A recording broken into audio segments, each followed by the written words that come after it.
Yo solo era un pequeño niño. ¿Cómo iba a saber que algo así me podría ocurrir? Verás, cuando aquel lugar llegó a nuestro pueblo, me sentí tan emocionado, pues iba a ser la primera vez que iría a un sitio así. Me imaginaba tantas cosas: animales, trucos de magia, personas extraordinarias, incluso payasos.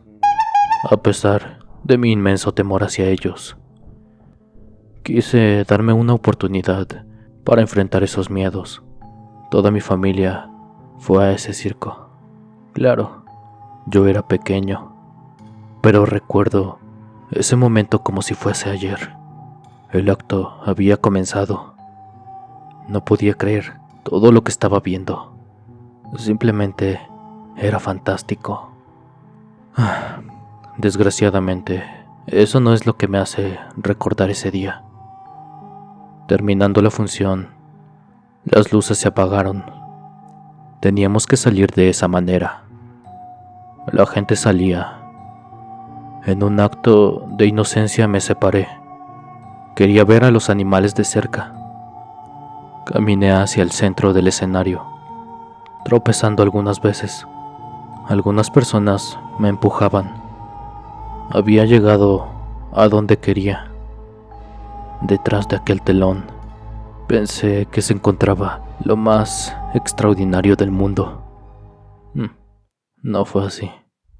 Quedé inmóvil cuando pude ver a esas criaturas.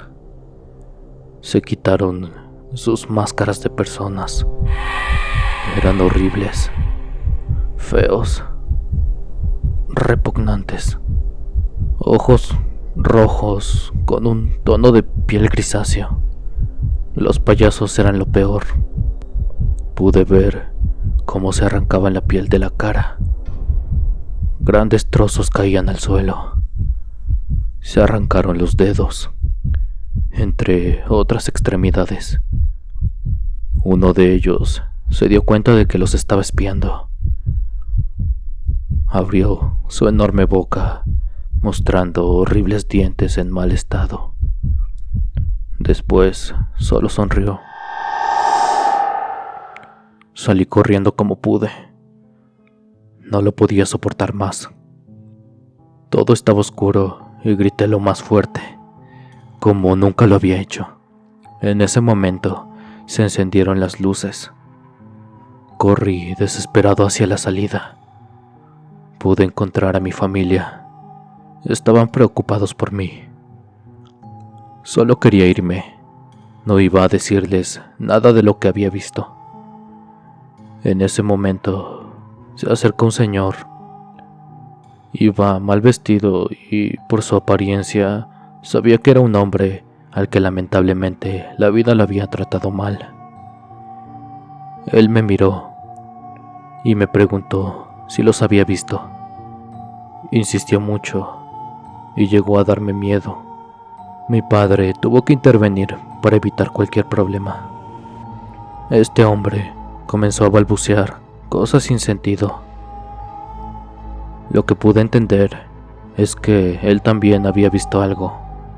Solo quería irme a casa. Subimos al auto. Aquel señor pegaba a la ventana gritando que dijera la verdad, porque a él nadie le creía. Me quedé en silencio. La luz de la luna y las calles solitarias me hacían pensar en lo que había visto. Al parecer no era el único.